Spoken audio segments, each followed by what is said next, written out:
Direction Pékin désormais. Deuxième jour de la visite officielle d'Emmanuel Macron en Chine. Et un premier entretien entre le président français et son homologue chinois, Xi Jinping. Arthur Delaborde est l'envoyé spécial d'Europe 1 en Chine. Arthur, vous êtes au Palais du Peuple, tout près de la place Tiananmen, hein. Marseillaise tire de 21 coups de canon et revue des troupes. Une cérémonie en grande pompe suivie d'un premier entretien entre Emmanuel Macron et Xi Jinping. Au cœur des discussions, la guerre en Ukraine. Le président chinois appelle tous les partis à ne pas aggraver la situation. La Chine favorise toujours les pourparlers de paix et le règlement politique.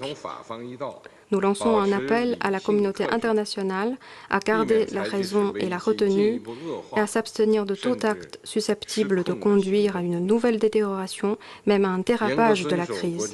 Nous appelons à honorer effectivement l'engagement solennel selon lequel les armes nucléaires ne doivent pas être utilisées et la guerre nucléaire ne doit pas être menée. Message d'apaisement également de la part d'Emmanuel Macron. C'est notre guerre à tous, et vous l'avez très bien rappelé. C'est pourquoi notre action diplomatique rappellera la Russie à ses devoirs. Nous voulons en effet pas simplement la fin du conflit, mais le respect de la souveraineté et de l'intégrité territoriale ukrainienne, seule condition d'une paix durable. Et nous voulons nulle escalade à court terme, mais que nous nous donnions les moyens de cette stabilité dans la durée. Emmanuel Macron et Xi Jinping seront rejoints tout à l'heure par la présidente de la Commission européenne, Ursula von der Leyen, pour un entretien trilatéral d'1 heure.